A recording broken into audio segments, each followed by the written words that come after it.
Do the Chicago Bears have a top 10 offensive line in football?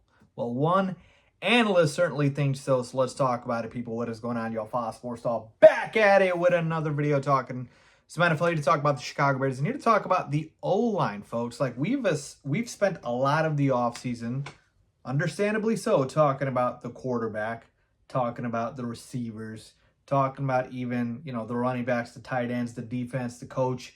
We've spent a lot of time talking about these other units, but the unit that I feel like has not been talked about enough has been the offensive line.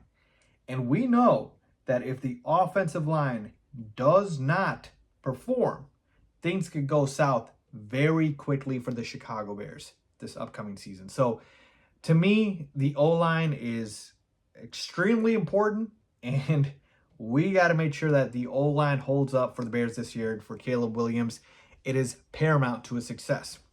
And so when you would ask somebody, hey, where do you think the Bears O-line ranks with all 32 teams in football? I'd probably tell you they're average, right? Middle of the pack, maybe slightly below. No really household names, no big names. You got some young, exciting players with Darnell Wright.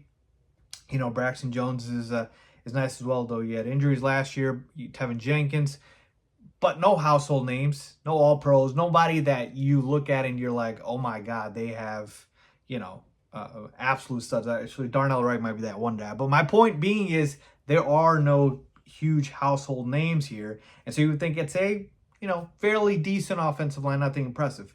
But Mike Clay of ESPN, he's an NFL analyst, more of a fantasy football analyst, but an analyst nonetheless. He does his projections every single offseason for the upcoming season. Now, these are just projections. These are just numbers. So I like it because there's no bias here. It's not his opinion in that sense. He's running through a bunch of numbers. Now, the numbers could be, kind of his numbers. So, but my point is, these are just projections. Right? It's not arbitrary ranks. And so he ranked all of the offensive line units, and again, a projection system, and he basically came out with the list of the full 32 teams. So I'm going to show you right here. Guess who comes in as a top 10 unit on the O-line? That's right, our Chicago Bears. So they are number 10. All right, exactly 10. So right on the edge there.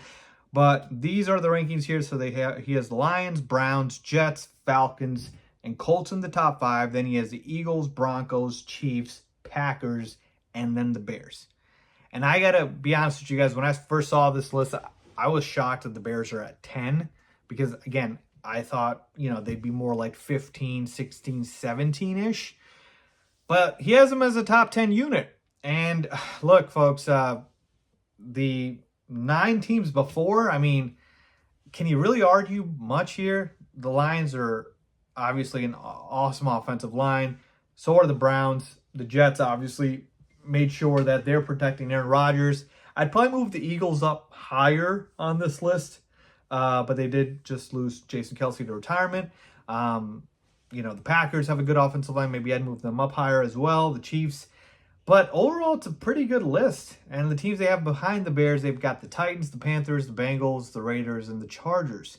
So it's like, honestly, not a bad ranking system. And I even went as far as to look at other sort of, articles to see if, hey, where do other people have the Bears ranked? And another article I looked at from ProFootballNetwork.com, they also have the Bears as a top 10 offensive line unit, exactly again at number 10. And this is what they had to say here. So their starting 5 for the Bears that they have projected, which is pretty accurate to me. Actually, I have a comment here. Let's talk about it. They have Braxton Jones, Tevin Jenkins, Ryan Bates, Nate Davis, and Darnell Wright. I think it could be Coleman Shelton at that center spot, but it could also be Ryan Bates. And they say the following: the Chicago Bears have used every available method of player acquisition to bolster its offensive line.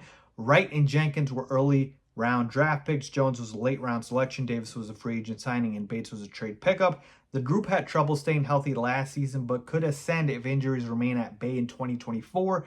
Bates, who has just a $5 million salary, represented a creative veteran solution to place in front of rookie Bears QB Caleb Williams. The Bears also added former Ram center Coleman Shelton as interior depth. Now, My play actually has Coleman Shelton, I believe, as the starter or the penciled in projected starter at center for the Bears. But my point is, both of them have the Bears as a top 10 unit. So to me, this is such a pleasant surprise here, people, because like I mentioned, we talk a lot about the quarterback, a lot about the skill level position players and skill level positions, but the offensive line is the glue that holds everything together. They play well, everybody plays well.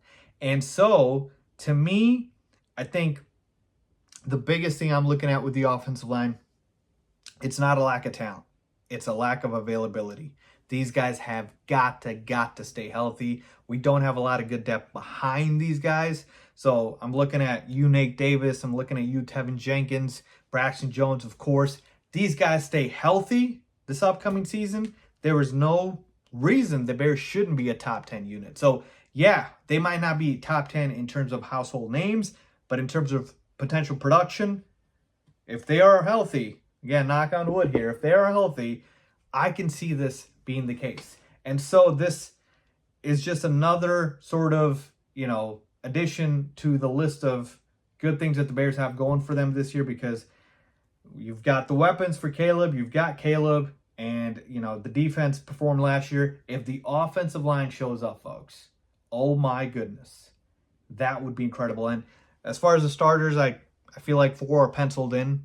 We know with Braxton and Tevin Jenkins and obviously Nate Davis and Darnell Wright. It's just that center spot that's up for grabs, I believe, between Bates and Coleman Shelton. Probably going to decide that maybe in training camp. So we'll see. But, folks, this would be incredible. I hope the Bears' offensive line plays like a top 10 unit. They've got the talent to do so. And, some people believe that already is a top 10 unit. Do you believe that? I believe they're, they got to prove it a little bit more to me. Got to stay more available. I'd have them a little bit outside, but I got no complaints here putting them there based off of the potential production you could see from this unit. So let me know what you guys think, man. Where do you have the Bears' offensive line ranked in terms of the entire NFL? Leave a comment down below with your thoughts.